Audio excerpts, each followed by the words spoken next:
Hola, ¿qué tal? Es para mí un gusto saludarte el día de hoy, darte la bienvenida a este curso de lógica el cual tú vas a observar en este video. Ten en cuenta algo muy importante. Cuando hablamos de una habilidad cognitiva, no es algo que se aprenda a la perfección, no es algo que tengas que tener todo el tiempo, es algo que tú ya obtuviste y que lo desarrollas a través de tu proceso de aprendizaje durante muchos años. Ten en cuenta lo siguiente, si tú crees que viendo los videos te voy a dar las respuestas, estás equivocado. Sí sé cuáles son las respuestas, pero lo más importante de esto es que tú sepas cuáles son esas respuestas por medio del aprendizaje que ya obtuviste durante tus años de secundaria. Ojo con esto, ten muy en cuenta que depende de ti este examen, ya que es un examen para muchos muy fácil, para otros un poco difícil, pero relativamente es una oportunidad para saber cómo me he desarrollado como persona. Durante este video te voy a mostrar cómo es que se aprende la habilidad cognitiva, pero no hay mejor forma que llevar a cabo los ejercicios. No hay mejor forma que intentar llevar a cabo este proceso. Te invito a que los veas de la manera más calmada y después intentes contestar tu guía.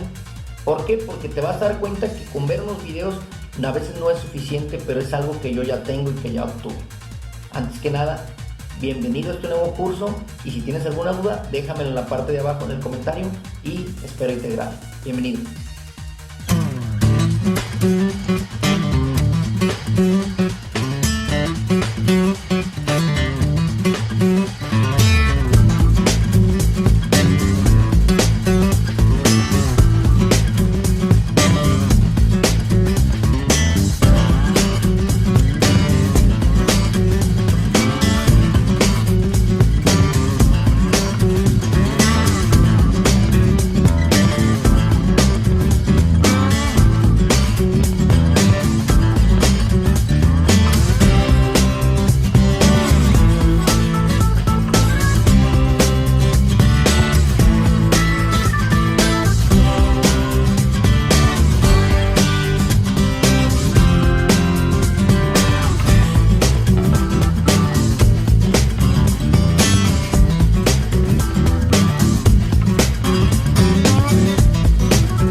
Generalmente los números se cuentan de uno en uno y van en forma ascendente de menor a mayor. Por ejemplo, nosotros tenemos el número 1, que es un solo palito. Luego continuamos con el número 2, 2 palitos. Número 3, 3 palitos. Número 4, 1, 2, 3, 4 palitos. Número 5, 1, 2, 3, 4, 5. Y en fin, nosotros vamos contando de uno en uno y vamos en forma ascendente. Ascendente quiere decir que va de menor a mayor, va subiendo. Fíjense, ¿quién es el mayor aquí? ¿El 2 o el 5? Si nosotros lo representamos, el 2 tiene 2 palitos y el 5 tiene 5 palitos, o sea, 5 es más que el 2, es mayor que el 2. Entonces, nosotros cuando comparemos dos números, debemos ver cuál es el menor y cuál es el mayor. Y tenemos que ver cuál es el antes y cuál es el después. Antes es el número menor Es decir, si yo tengo el número 3 y me dicen el número antes del 3 es el 2 y el número después del 3 es el 4 o el 5 o los números que le siguen, ¿ya? Antes estamos haciendo referencia al número menor y el después de este número, el después, estamos haciendo referencia al número mayor. ¿Ok? Cuando nos digan cuál es el número anterior o antes de este número, es el menor, y el número después o el número que le sigue es el mayor. Repetimos. Si tenemos el número 2 y nos dicen cuál es el número anterior o antes del número 2, es el 1. El antes siempre es el de la izquierda. ¿Y cuál es el número después del 2? Después el que le sigue es el 3. Después es el mayor. Si nos indican el 4, ¿cuál es el número anterior al 4? El anterior o el antes es el 3. Y el número después es el que le sigue, el 5. O sea, después es el mayor. ¿Ya? Y ya les dije, esto va aumentando de 1 en 1. El número 1 tiene un palito, el número 2, 2 palitos, 3, 3 palitos, y así. El número mayor es el que tiene más palitos. Entonces es el que está más a la derecha o el que le sigue. Bien, vamos a ver unos ejemplos. Metáfora. La metáfora es un recurso literario que permite la descripción de algo mediante una semejanza por analogía. Suele utilizarse para darle más énfasis a una idea o a un sentimiento. El ámbito en donde más se explota esa cuestión es en la poesía, donde la metáfora agrega un componente estético y emotivo. ¿Cómo se compone una metáfora? Los dos elementos básicos de la metáfora son el término real, aquel al que se está haciendo referencia en verdad, y el término imaginario, aquel a través del cual se hace referencia al primero. El fundamento entre estas dos entidades es la semejanza que se puede establecer. Por ejemplo, podríamos pensar en que la noche recién comienza, utilizando la siguiente y conocida metáfora. La noche está en pañales. El término pañales hace alusión a la infancia, por lo que podríamos descubrir que la oración esconde la siguiente asociación, que la noche recién comienza. Otro ejemplo podría ser: el tiempo es oro. El oro hace referencia a algo muy valioso, por lo que podemos deducir en esta metáfora que hace alusión a que el tiempo es muy valioso. Otros ejemplos de metáfora pueden ser: me rompió el corazón, siento mariposas en el estómago, es un sol cariñoso, el tiempo dirá, me partió el alma. Estoy loco por él, la profesora perdió un tornillo, habla hasta por los codos, cabello rizos de oro. La metáfora la podemos definir diciendo que es una figura retórica de pensamiento por medio de la cual una realidad o concepto se expresan por medio de una realidad o concepto diferentes, con lo que lo representado guarda cierta relación de semejanza. Dicho de una manera más llana, algo es expresado no como es, sino a través de un concepto que guarda relación con él y que lo representa. Un concepto A sustituye a un concepto B con significado equivalente. Como mejor se ve es con el ejemplo, así que vamos a ello. Sus cabellos son de oro.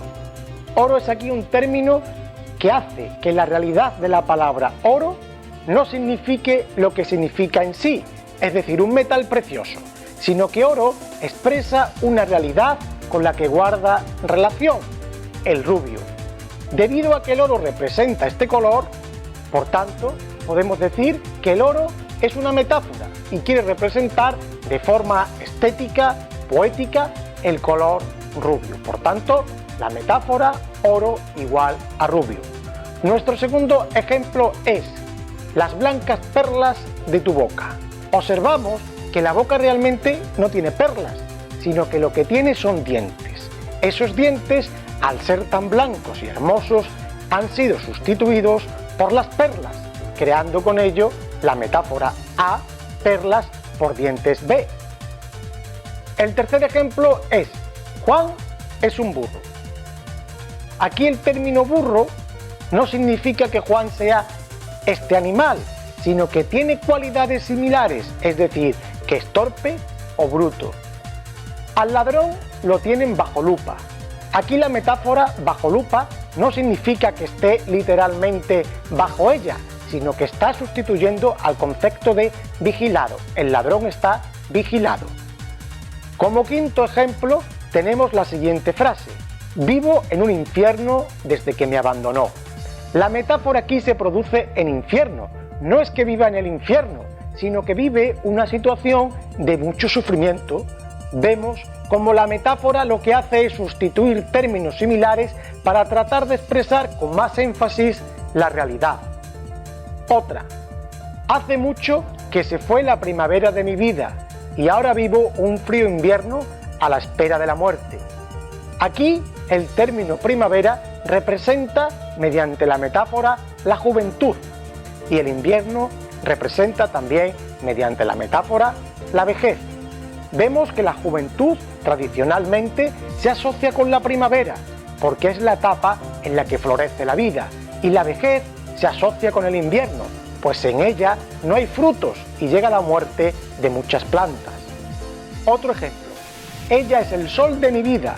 En esta ocasión nos encontramos con el término sol como metáfora, que representa que esa persona le da alegrías y la fuerza necesaria para vivir. Ella no es un sol, no es un astro planetario, sino que cumple la misma función que el sol, dando vida y luz al planeta Tierra. Como octavo ejemplo tenemos el siguiente: el algodón que surca y esparce el agua por los cielos. Aquí el término algodón, que podemos llamar término A, por seguir expandiendo la teoría, está asociado a una relación con las nubes, pues tienen una similitud en color y en forma. Por tanto, esa es la metáfora. Como penúltimo ejemplo, podemos citar un verso de Góngora: formidable bostezo de la tierra. Aquí bostezo representa, mediante la metáfora, a una cueva, caverna o gruta, pues tiene un gran parecido con una boca al abrirse. Otro ejemplo sería: la construcción aún está en pañales. En esta frase, la palabra pañales es una metáfora que viene a significar que lo que se está construyendo aún está en el inicio, en el principio, al igual que cuando un niño está en pañales se encuentra en el inicio de su vida. Joaquín, ¿me puedes decir qué sabes sobre las analogías? Una analogía es una relación de semejanza entre cosas distintas. Es verdad, la analogía es una comparación, es relacionar dos o más objetos, seres o ideas para saber qué cosas hay semejantes en ellas. Como dije, es una comparación. Por ejemplo, tenemos: perro es a ladrar como. Algo particular en las analogías es que tenemos dos palabras relacionadas. En este caso, perro y ladrar. Si nosotros nos ponemos a pensar en qué se relaciona perro con ladrar, nos podemos dar cuenta que el perro ladra. Entonces estamos hablando del sonido que emite el animal. Y aquí tenemos las alternativas para elegir la analogía correcta o la respuesta correcta. Dice: gato es a relinchar, gato es a trinar, gato es a rebuznar o gato es a maullar. Entonces, si tenemos en cuenta que estamos hablando del animal y el sonido que emite, podemos darnos cuenta también que la respuesta correcta es: gato es a maullar, porque el sonido que emite el gato es maullar. Relinchar lo hace el caballo, así que no puede ser la correcta. Trinar lo hacen las aves y rebuznar lo hace el burro. Por lo tanto, la respuesta correcta es la última. Ese es un ejemplo de analogía y ese es el razonamiento que tenemos que tener en cuenta cuando resolvemos los ejercicios de las analogías. Ahora, veamos los tipos de analogías.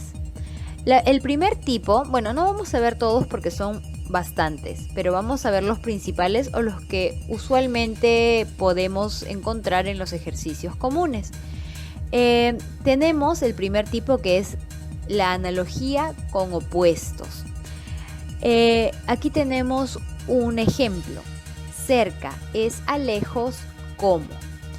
En el caso de cerca y lejos, que son las palabras que están siendo relacionadas, nos damos cuenta que cerca es lo opuesto a lejos, ¿sí? Y vamos a ver las alternativas. Rápido es a flash, en este caso no, porque rápido y flash no son opuestos. Rápido es a avión, no, porque tampoco rápido es el opuesto de avión. Rápido es a despacio, en este caso es una alternativa que podría ser porque rápido y despacio son opuestos. O rápido es a carrera, tampoco podría ser porque rápido y carrera son cosas que no son opuestas.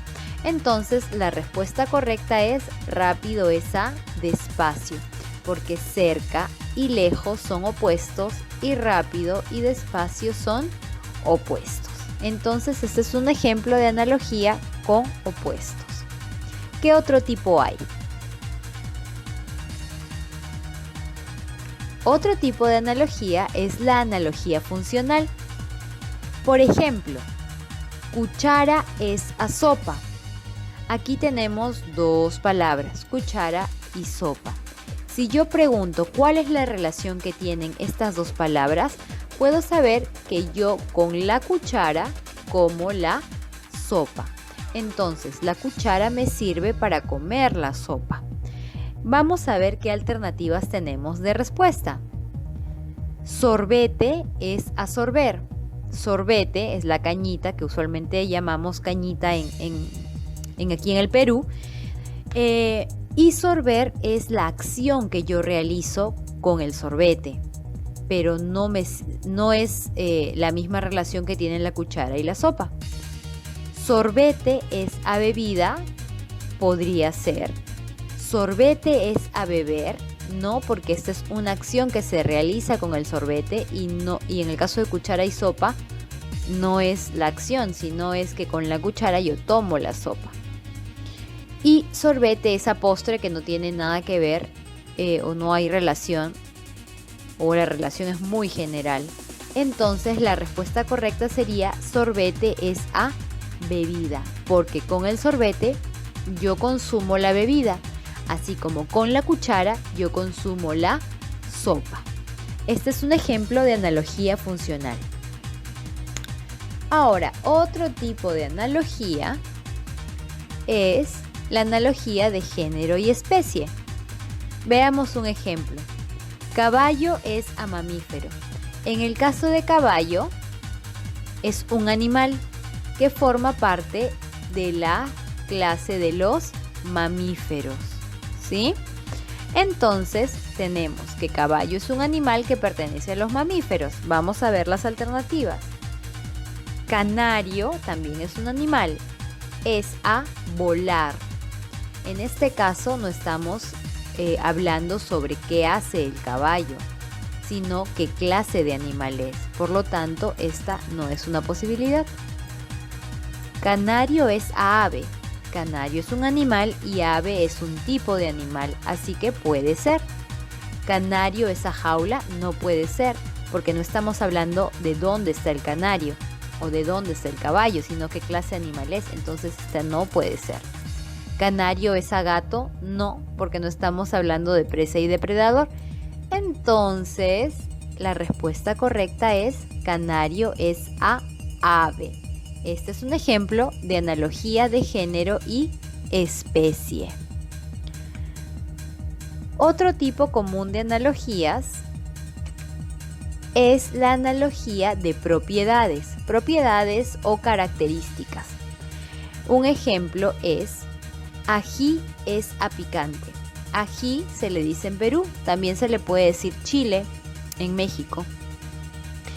Este es un alimento que es picante, entonces ají es a picante. La propiedad del ají es que es picante, su característica. Vamos a ver las alternativas. Azúcar es a dulce. El azúcar es dulce, entonces puede ser. ¿Azúcar es a café?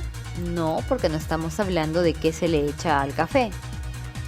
¿Azúcar es a azucarero? No, porque no estamos hablando de dónde está el azúcar o dónde se pone usualmente. ¿Azúcar es a cocina? No, porque también es bastante general. De lo que estamos hablando es de la característica del alimento. Por lo tanto, la respuesta correcta es azúcar es a dulce. Y este es un ejemplo de analogías de propiedades o características.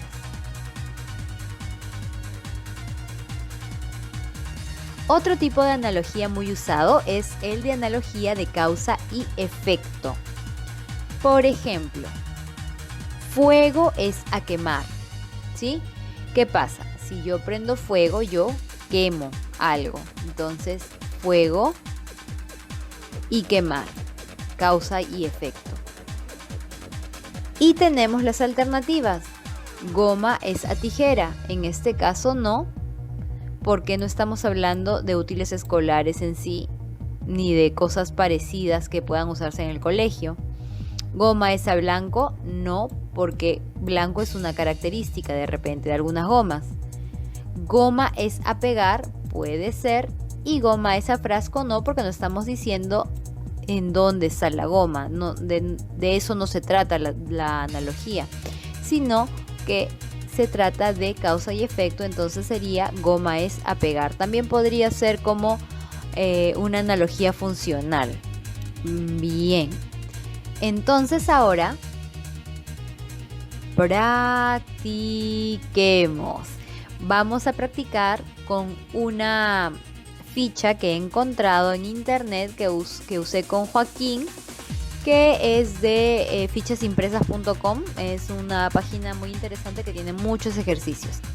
Aquí tenemos 4 ejercicios y vamos a elegir la respuesta correcta. Tenemos el primer ejercicio. Plumero es a sacudir. Primero veamos cuál es la relación entre estas dos palabras. Plumero es un objeto. ¿Y qué hago con ese objeto? Sacudir. Entonces es una analogía como funcional, porque estoy hablando de para qué me sirve ese objeto. Entonces también tengo que buscar una analogía funcional aquí.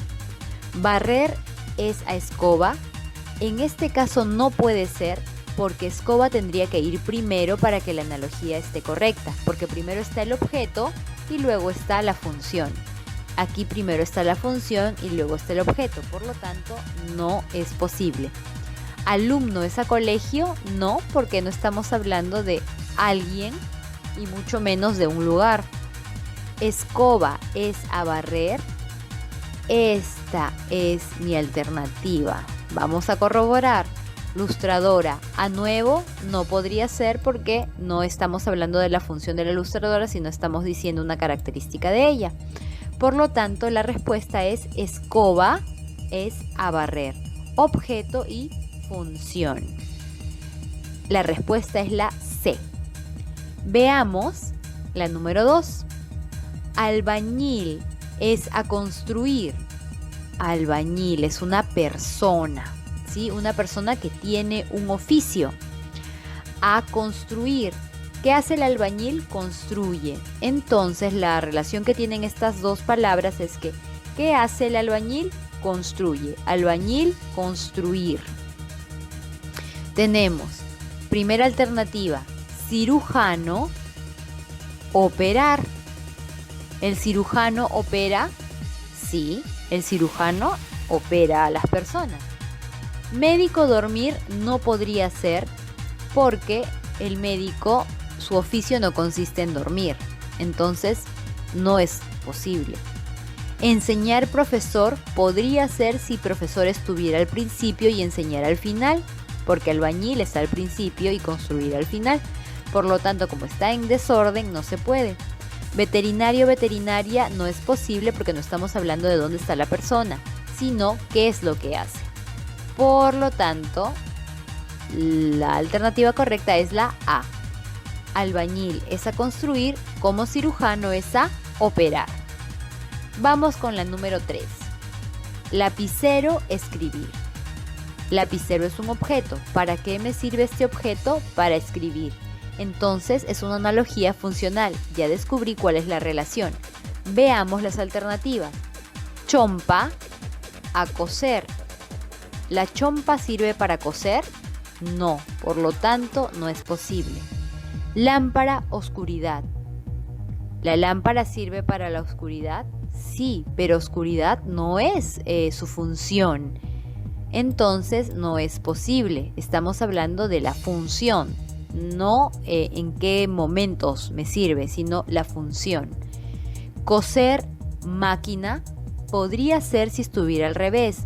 Máquina, coser. Pero en este caso no es posible. Plancha, a planchar. Sí, esta es la respuesta correcta, porque la función de la plancha es planchar. Por lo tanto, la correcta es la letra D. Y finalmente la número 4. Atleta, correr. Atleta es una persona, es un sujeto. ¿Y qué hace el atleta? Corre. Veamos. Perro, veterinario. No es posible porque la persona tiene que estar en primer lugar y aquí no sucede eso.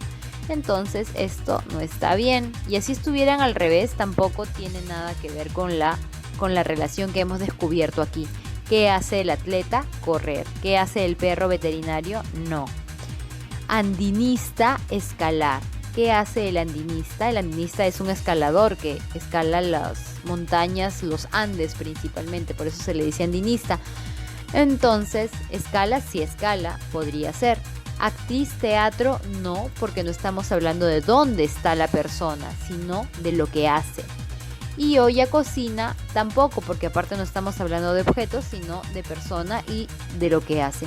Por lo tanto, la analogía correcta es la letra B.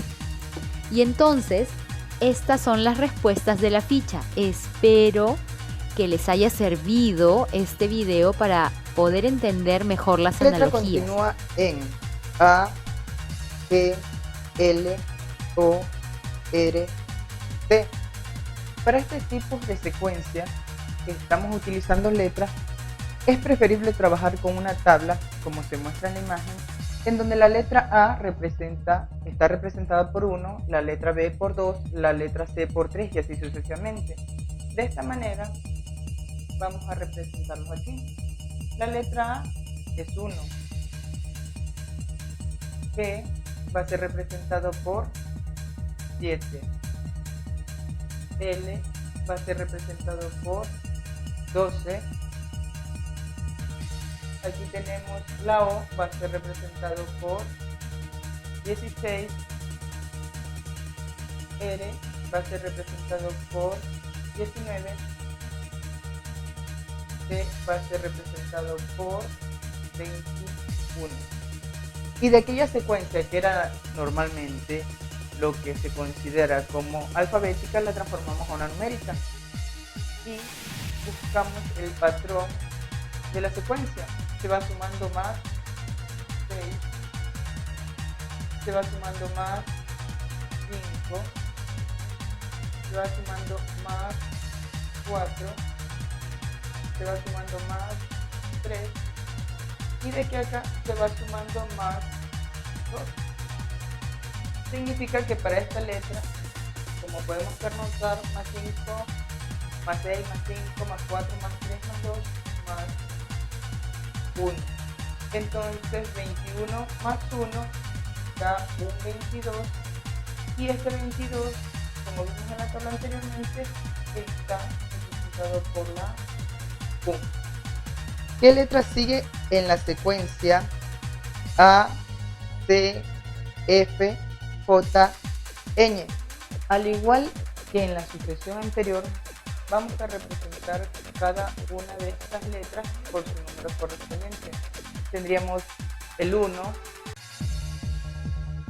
tendríamos el 3, tendríamos el 6, tendríamos el 10, tendríamos el 15. Y vamos a ver qué pasa con esta serie numérica. Del 1 al 3 tenemos más 2, Del 3 al 6 tenemos más 3. Del 6 al 10 tenemos más 4. Del 10 al 15 tenemos más 5. Significa que de aquí al siguiente número tendríamos un más 6, ya que continuaríamos con nuestra serie y sería un 21.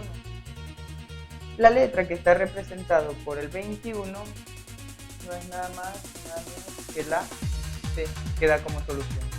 Hallar el término que continúa de la secuencia 5A, 9C, 13F, 17J. En esta sucesión podemos pernotar que tenemos la combinación de una serie numérica y una serie alfabética, ya que ellos consideramos como una serie alfanumérica, en donde podemos considerar separar las letras por una parte y los números por otra, y con ello encontrar la respuesta. ¿Qué vamos a hacer para aquello? Vamos a separar. La A lo vamos a representar con números como anteriormente. La A está representado por el número 1, la C por el número 3, la F por el número 6, la J por el número 10. Y podemos encontrar la parte literal que continúa. Del 1 al 3 tenemos un más 2. Del 3 al 6 tenemos un más 3. Del 6 al 10 tenemos un más 4. Y por ende, lo que tenemos que sumar aquí va a ser un más 15, dando como resultado un 15. Y el 15 está representado por la letra ñ. Ahora en la parte numérica, como ya la tenemos numéricamente, vamos a ver que va pasando del 5 al 9, hay un más 4. Del 9 al 13 hay un más 4. Del 13 al 17 un más 4. Y por ende 17 más 4, un 21. Donde la respuesta va a ser 21ñ. La sucesión permite generar el código que facilite la búsqueda de cada nuevo cliente en un almacén. ¿Cuál es el código que se le asignó al cuarto cliente? De igual manera que en el ejercicio anterior, vamos a separar esta sucesión como se encuentra en parte literal y en parte numérica. Vamos a separarla de la misma manera, en donde las letras que están aquí vamos a representarlas con la letra que corresponde. Como se sabe, la E va a ser representado por el número 5 según la tabla. La G va a ser representado por el número 7, la I va a ser representado por el número 9 y la M va a ser representado por el número 13. De lo que ya tenemos aquí, vamos a ver la sucesión como sería de la parte literal. Recordemos que aquí tenemos una incógnita que vamos a saber cuál es. Y tiene que cumplir la condición que veamos. De 5 a 7 y de 7 a 9 podemos pernotar que se sumará 2. 5 más 2, 7. 7 más 2, 9. Veamos si se sigue cumpliendo. Más 2, 9 más 2, tendríamos un 11. Y 11 más 2, un 13. Donde si se cumple, ya tendríamos que esta parte es el 11. Y el 11 está representado por la letra K. Si podemos ver, tenemos dos alternativas con la letra K que nos ayuda a decidir entre ya de 4 alternativas, ahora ya tenemos 2. Ahora vamos por la parte numérica. Si se nos facilita más ver eso. ¿Qué va pasando de un 3 para que se haga 6, de un 6 para que se haga 12 y así sucesivamente? Podemos notar que se va multiplicando por 2. 3 por 2, 6. 6 por 2, 12. 12 por 2 se da un 24. Y veamos si cumple esta condición. Por 2 da 48. Ahora aquí hay que aclarar una situación. Si nosotros hayamos llegado primero al 24, nos daríamos cuenta que hay una sola solución de ella y por ende solamente tendríamos esa opción y ya de un solo diríamos que está literal. Pero para estar más seguro haríamos lo de aparte aquí y nos queda claro que 24K. Aclarando algunas condiciones, se tiene que dejar en claro que no todas las sucesiones numéricas o alfanuméricas más claras que utilicen el abecedario van a utilizar la letra ñ. Muchas de ellas no las utilizan, entonces hay que establecer condiciones o ver si que la está utilizando la ñ o no la está utilizando la ñ. Llegó la hora del desafío del video. Quiero que determines los dos siguientes términos de la siguiente sucesión: J, L, H, J, F, H. Determina las dos siguientes. Vamos a mirar algunos tipos de matrices. Matriz fila. Esta está constituida por una sola fila, independiente del número de columnas. Un ejemplo es la matriz que se muestra. Recordemos que las filas van de forma horizontal. Luego, esta matriz tiene una fila y 4 columnas, pero se llama matriz fila precisamente porque tiene una sola fila y su orden se puede escribir como 1 por 4. Donde 1 representa la fila que tiene y 4 el número de columnas. De forma análoga, la matriz columna tiene una sola columna, independiente del número de filas. Ejemplo, la siguiente matriz tiene 5 filas y su orden será 5 por, tiene una columna, por lo tanto es una matriz columna. A la matriz fila también se le conoce como vector fila y a la matriz columna como vector columna. Matriz rectangular. Esta tiene distinto número de filas que de columnas. Para la siguiente matriz, el número de filas es 3 y el número de columnas es 4. Por ser estos números diferentes, luego es una matriz rectangular. La matriz cuadrada tiene el mismo número de filas que de columnas. En el ejemplo, la matriz tiene 3 filas y 3 columnas, luego es de orden 3 por 3. Como es cuadrada, también se puede decir simplemente que es de orden 3. Para una matriz cuadrada se habla de diagonal principal, que es la línea oblicua que está resaltada. Los elementos de la diagonal principal son 1, menos 3 y 1. También se habla de diagonal secundaria, que es la diagonal que está resaltada. Los elementos de esta diagonal son menos 2, menos 3 y 4. La matriz nula es aquella donde todos sus elementos son 0. La siguiente matriz que demarca un ejemplo tiene 3 filas y tiene 4 columnas. Luego, una matriz nula puede ser rectangular o cuadrada. Lo básico es que todos sus elementos son ceros. La siguiente clasificación es la matriz triangular, que puede ser superior o inferior. En la superior, los elementos situados por debajo de la diagonal principal son ceros. Para el ejemplo, marcamos la diagonal principal de la matriz y notamos que todos los elementos que están por debajo de esta diagonal son ceros. Por lo tanto, es una matriz triangular superior. Ahora podemos establecer que los ceros en la triangular inferior están por encima de la diagonal principal. Esto se nota en el ejemplo. Vemos que al trazar la diagonal principal, los elementos que están por encima de esta son ceros. Por esto es una matriz triangular inferior. En la matriz diagonal, los elementos situados por encima y por debajo de la diagonal principal son nulos, es decir, todos son ceros. Para el ejemplo, de nuevo marcamos la diagonal principal y observamos que todos los elementos que están por fuera de esta diagonal son cero, tanto los que están por debajo como los que están por encima. Luego esta es una matriz diagonal. Luego tenemos una matriz escalar, que es una matriz diagonal en la que los elementos de la diagonal principal son iguales. En el ejemplo notamos que es una matriz diagonal, pero en la diagonal principal encontramos al mismo elemento, en este caso el 4. Por esto es una matriz escalar. Ahora describiremos una de las más importantes y más utilizadas, la matriz identidad. Es una matriz diagonal en la que los elementos de la diagonal principal son iguales a 1. También se le conoce como matriz unidad.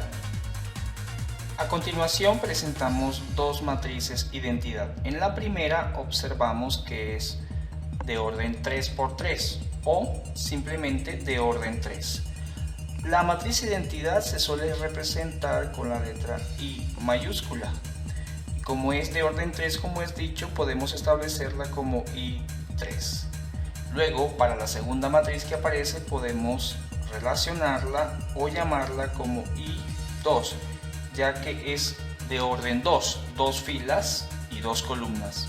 Notamos que su diagonal principal está formada solo por unos, por esto es una matriz identidad. Hola, muy buenas, bienvenidos a Infima Prime. Bien, vamos con el siguiente ejercicio que es característico de los test psicotécnicos y el enunciado nos diría lo siguiente: completa la siguiente matriz de números. Y lo que tenemos es concretamente 3 filas, ¿verdad? Con 3 columnas. Y tenemos una serie de números. De hecho, lo que nos están pidiendo es que calculemos el que falta. Y lógicamente nos falta uno, el correspondiente a la primera fila y primera columna. Y nos dan 4 posibles respuestas. Nos dicen cuál es la respuesta correcta, ¿verdad? La A, que da el número 10, la B, que sería el número 37, la C, que es el número 3, o la D, que es el número 21. Bueno, basta observar simplemente un poquito para ver que aquí existe un patrón. Además es un patrón que no es muy complicado. Y fijaros que este 7 sale de dividir 147 entre 21. Es decir, 147 entre 21 nos queda 7.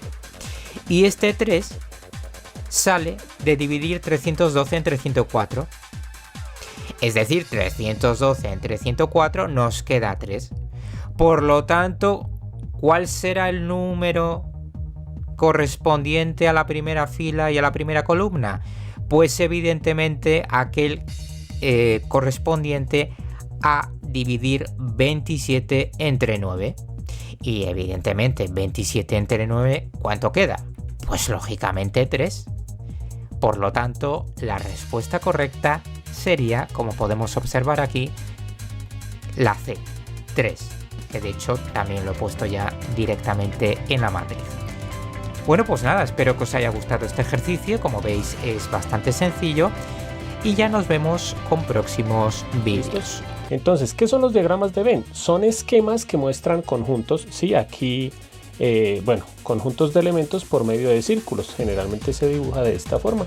En este caso, por ejemplo, aquí sería este círculo de la izquierda sería el conjunto A, que puede ser lo que sea, y este círculo de la derecha sería el conjunto B, ¿sí? Generalmente son círculos. Y abarca todos los elementos posibles bajo un rectángulo, ¿sí? Generalmente, algunas veces de pronto a uno ya después le da pereza hacer este rectángulo, pero el diagrama de Venn va entre un rectángulo que es el conjunto universal, ¿sí? A veces, si no estamos hablando del conjunto universal, por eso es que a veces uno no lo hace, pero entonces se grafica más o menos de esta forma. ¿Para qué sirven los diagramas de Venn? Pues los diagramas son una forma gráfica, ¿sí? Aquí podemos ver que en un dibujo podemos ver cómo se comportan los conjuntos cuando hay intersección, pero bueno, vamos a verlo en ejemplos. Para mi ejemplo ya coloqué aquí el diagrama de Venn, que incluye en este caso 2 círculos, porque voy a trabajar con 2 conjuntos. Ya ahorita más adelante vamos a hacer ejemplos con 3 conjuntos, por ejemplo, y vamos a aprender cómo colocar los conjuntos en un diagrama de Venn. Por ahora, aquí está nuestro conjunto universal y en este caso yo escogí este conjunto A y este conjunto B, obviamente pues para darles el ejemplo. En mi caso el conjunto A son los divisores de 12, que son estos. El conjunto B son los divisores de 15 y el conjunto universal, qué pena que no me cupo en una línea recta, digámoslo así, pero pues son los números del 1 al 15. ¿Cómo se colocan los números aquí en los diagramas de Venn? En estos diagramas les aclaro que siempre se va a colocar, si son dos conjuntos, se colocan así entrelazados, ¿sí? En los diagramas de Venn. Hay otros diagramas que ya no son los diagramas de Venn, en los que se pueden colocar aparte cada grupo, cada conjunto, perdón, o se puede colocar uno entre otro, ¿sí? Pero los diagramas de Venn siempre van entrelazados. Bueno, entonces, ¿cómo colocamos los números acá? Voy a colocar con rojo los números que, bueno, aquí en esta sección, si ustedes observan, este es el conjunto A, ¿sí? En toda esta parte puedo colocar los elementos de A. En toda esta parte puedo colocar los elementos de B y solamente en esta sección voy a colocar los elementos que pertenecen al conjunto A y al conjunto B simultáneamente. Por ejemplo, empiezo colocando los elementos de A. Aquí dice el número 1, pero observamos que en el B también está el número 1. Como pertenece a los dos conjuntos, ese número lo colocamos acá. Yo lo voy a colocar con negro, el número 1. Se puede colocar así o a veces se coloca con un puntico. Y yo lo voy a colocar simplemente así. ¿Por qué coloqué el 1 aquí? Porque pertenece al conjunto A y también pertenece al conjunto B. Ya voy a acelerar un poquito. Ahora el número 2. Aquí veo que pertenece al conjunto A pero no al B. Entonces, como pertenece al A pero no al B, lo coloco en esta sección. El número 2. No importa en qué parte, pero lo coloco en esta sección. Sigo con el número 3. Veo que también pertenece al conjunto B. Entonces, ¿dónde lo colocamos? Acá. Y sigo con los demás. El número 4, que no pertenece al conjunto B. El número 6, que tampoco pertenece al conjunto B. Y el número 12, que tampoco pertenece al conjunto B. Ahora, sigo con los del conjunto B, que los voy a colocar con azul. Entonces ya colocamos el 1 y el 3, sí, que miren que está dentro del conjunto B. Luego seguiría el número 5, que está en B pero no está en A, o sea, lo colocamos en esta sección, el número 5. Y por último el número 15. Debemos fijarnos que debemos colocar todos los elementos de cada grupo, ¿no? Entonces en el conjunto A está el 1, el 2, el 3, el 4, el 6 y el 12, y en el conjunto B está el 1, el 3, el 5 y el 15. Ahora los demás números, que son los del conjunto universal, el conjunto universal debe estar todos los números aquí dentro del rectángulo, ¿sí? Entonces el número 1 ya está dentro del rectángulo, el número 2 también ya está, el 3, el 4, el 5, el 6, el 7 no está acá. Entonces, ¿qué quiere decir? Ese 7 pertenece al universal, pero no pertenece a ninguno de estos dos. Entonces, ¿dónde lo coloco? Por fuera, ¿sí? Por fuera de los círculos. El 7.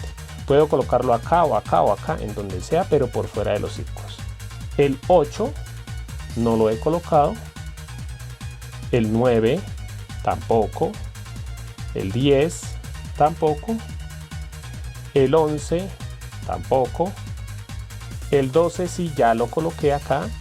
El 13, el 14 tampoco. 13, 14 y el 15 ya está colocado. De esta forma se colocan los números en el diagrama de Venn. Ahora, uno de los usos de los diagramas de Venn es para ver claramente la intersección de conjuntos, ¿sí? Que ya lo vamos a profundizar en un video más adelante, pero por ahora, ¿cuál es la intersección de conjuntos? La intersección son todos los elementos que pertenecen a los dos conjuntos, ¿sí? Los elementos que pertenecen a los dos conjuntos ya los vimos que son estos números. Entonces, los números que yo coloque en esta parte son los números que pertenecen al conjunto A y al conjunto B, como ya lo hicimos, ¿no? O sea, el número 1 y el número 3, esos números pertenecen a la intersección. Pero no siempre los números van a estar distribuidos de esta forma. Algunas veces hay secciones de esto en las que no van a haber números. Entonces vamos a ver esos ejemplos. Ya hablamos de la intersección, ahora vamos a hablar de otro caso que es la inclusión, ¿sí? Ya vimos el ejemplo en el que todos los sectores del diagrama de Venn tenían números, en este caso elementos, puede ser números o puede ser dibujos, lo que quieran. Vamos ahora a ver cuando hay algún sector de estos que está vacío. Entonces vamos a hablar de la inclusión. Si quieren, ustedes pueden practicar colocando los números en el diagrama de Venn. Para eso, si quieren, pausen el video y comparan con lo que yo voy a hacer. Obviamente ya los voy a colocar un poco más rápido. Entonces empezamos aquí el número 1, que también pertenece al otro conjunto, lo coloco aquí en la intersección. El número 2 también pertenece al segundo conjunto, lo coloco acá. El número 3 solamente pertenece al conjunto A, entonces lo coloco acá. El 4 pertenece a los dos conjuntos, entonces lo colocamos aquí en la intersección. Y el 6 y el 12 pertenecen solamente al conjunto A, entonces los coloco por acá. Ya saben que no importa el orden, ¿no? Entonces miren lo que sucede en el dibujo del diagrama de Venn cuando hay inclusión. Bueno, me faltó colocar los del conjunto universal. El 1, 2, 3, 4 ya está, el 5 no, el 6 ya, el 7, 8, 9, 10, 11 y 13. Esos no los había colocado. Entonces, la inclusión, ¿qué quiere decir? La inclusión es cuando todos los elementos de un conjunto, que en este caso sería este, cuando todos los elementos de un conjunto pertenecen también al otro, ¿sí? En este caso se diría que este es un subconjunto del conjunto A, ¿sí? El conjunto B es subconjunto del conjunto A. Y también se escribe de la siguiente forma, que el conjunto pequeño está contenido en el conjunto grande, ¿sí? El conjunto B está contenido en el conjunto A, o sea que todos los elementos de B están también en el conjunto A, por eso la parte que solo pertenece a B nos queda vacía, ¿sí? Esta parte ya nos queda vacía y ese sería el gráfico cuando hay inclusión o cuando un conjunto contiene al otro. Otro caso en el que habría inclusión sería si esta parte estuviera vacía, ¿sí? Si aquí estuviera vacío y aquí hubiera números, entonces también habría inclusión. En algunos otros gráficos, como los diagramas de Euler, grafican la inclusión de esta forma. Un conjunto que es el conjunto grande y el otro conjunto que es el conjunto pequeño lo dibujan por dentro. ¿Por qué? Porque todos los elementos del conjunto pequeño están dentro del conjunto grande, ¿sí? Pero este diagrama, sí, aquí estaría por ejemplo el conjunto A y el conjunto B, ¿sí? Esta sería la forma de graficar la inclusión, pero no en los diagramas de Venn, sino este se llama el diagrama de Euler. Y por último vamos a hablar de la disyunción. ¿Qué es la disyunción antes de graficarlo? La disyunción es cuando no hay elementos comunes entre los dos conjuntos, ¿sí? Entonces ya voy a colocar más rápido los números. El 2, el 4, 6, 8 y 10 no pertenecen al otro, entonces solamente pertenecen al A. Y el 1, 3, 5, 7 y 9 no pertenecen al B, entonces los colocamos, pertenecen solamente al B pero no al A, entonces los colocamos. Y aquí en el gráfico se ve cuál es la disyunción. Bueno, me faltan los del universal, que en este caso no hay ninguno, ¿sí? Pero no importa si aquí afuera hay o no, lo que siempre se mira son los números que están dentro de los conjuntos. Cuando hay disyunción, como les decía, cuando ningún elemento se coloca aquí porque no hay ningún elemento común, entonces esta área nos va a quedar siempre vacía. Y como ahorita les dije que sucedía en el diagrama de Euler con la inclusión, que era el diagrama así, el conjunto A y el conjunto B, en la disyunción en los diagramas de Euler se dibujan así, ¿sí? Aquí el conjunto A y aquí el conjunto B. ¿Por qué? Porque como no tienen nada en común, pues no se unen, ¿sí? Pero en los diagramas de Venn siempre van los gráficos o los círculos intersectados. Y por último les voy a dar un ejemplo de cómo graficar un diagrama de Venn, ¿sí? O diagramas de Venn con tres conjuntos, ¿sí? En este caso no coloqué universal, algunas veces no se coloca como les decía. Entonces generalmente pues cuando no se coloca el universal, a veces uno del rectángulo no lo hace. ¿Listos?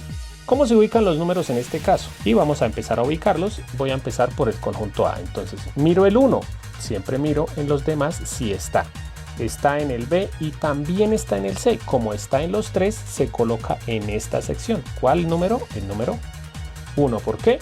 Porque miren que queda dentro del círculo de la A, dentro del círculo de la B y dentro del círculo de la C. Sigo con el número 2. El número 2 está en la A y está en la B, pero no está en la C. Está solamente en el conjunto A y en el conjunto B. O sea, ¿dónde se coloca? Acá.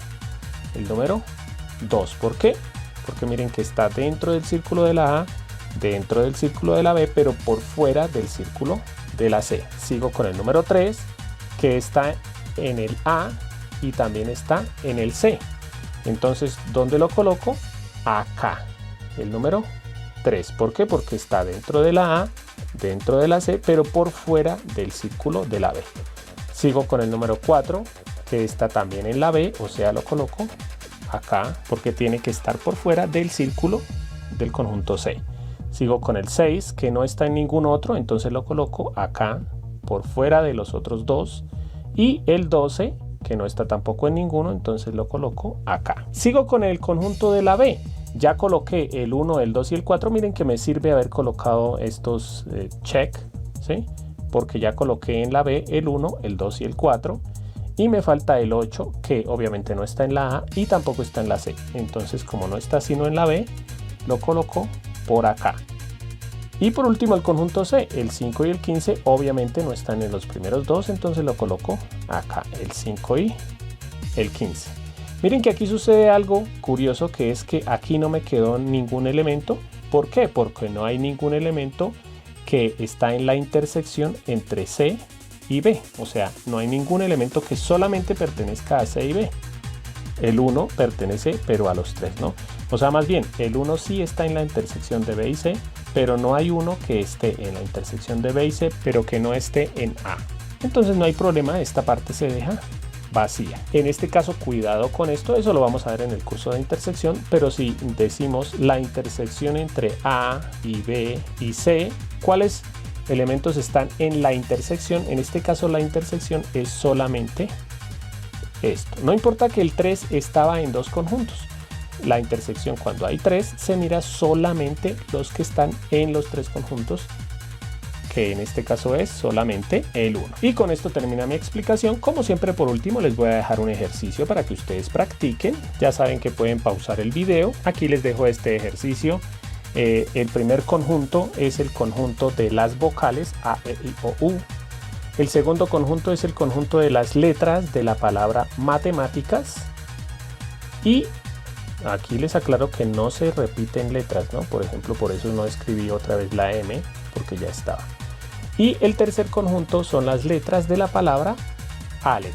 Ustedes van a organizarlas en este diagrama de Venn y la respuesta va a aparecer en 3, 2, 1. Y se colocarían en este orden. Las únicas dos letras que están en la intersección son la letra A y E, que pertenecen a las vocales, a la palabra matemáticas y a la palabra Alex. En este caso podríamos decir que el conjunto universal podrían ser todas las letras del alfabeto. Lo que pasa es que pues no quise escribirlas.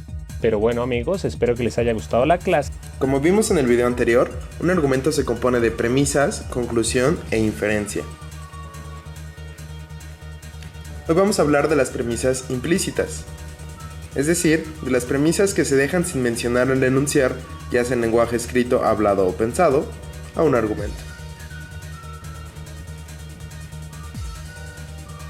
Un argumento también tiene premisas explícitas, es decir, aquellas premisas que sí se mencionan. Veamos un ejemplo. Luego, por otro lado, cuando te casas, no sé por qué hay personas que cambian, o sea, es como que sienten que esa persona ya es de su propiedad, ¿sabes? O sea, que dicen, ya, ahora sí eres mía, te la pela. En el ejemplo, Joss está intentando argumentar en contra de casarse. Podríamos ver así a su argumento. Primera premisa, hay personas que cuando se casan, cambian. Por lo tanto, no hay que casarse. Sin embargo, falta conectar las ideas para que haya una implicación lógica. Por ejemplo, hay personas que cuando se casan, cambian. Segunda premisa, cambiar para mal es indeseable. Por lo tanto, no hay que casarse. O incluso, para ser totalmente precisos, podríamos decir: primera premisa, hay personas que cuando se casan cambian. Segunda premisa, cambiar para mal es indeseable. Tercera premisa, si hacer algo implica algo indeseable, es mejor no hacerlo.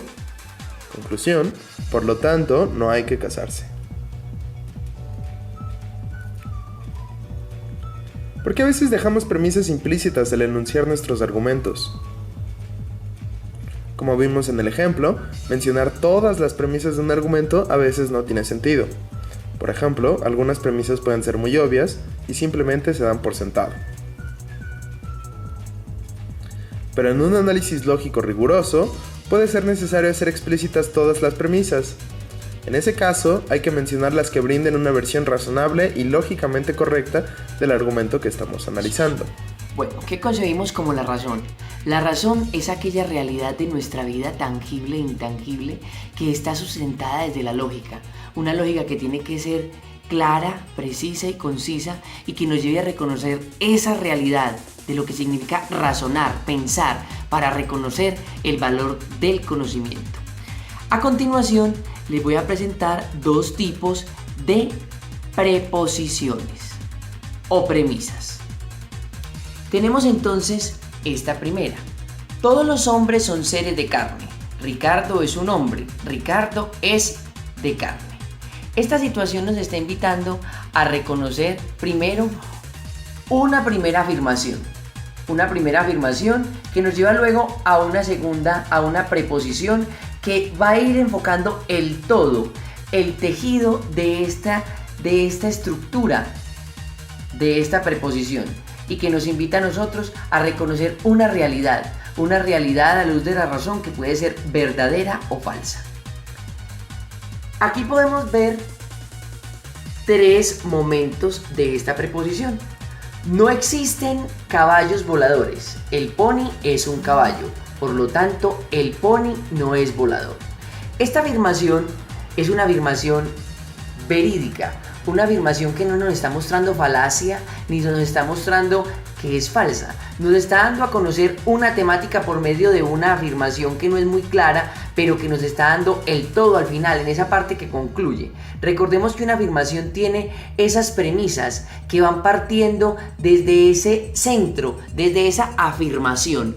Una afirmación que nos invita a reconocer en cada premisa la conclusión central de esta temática, que nos invita a verificar la lógica y el razonamiento de cualquier planteamiento.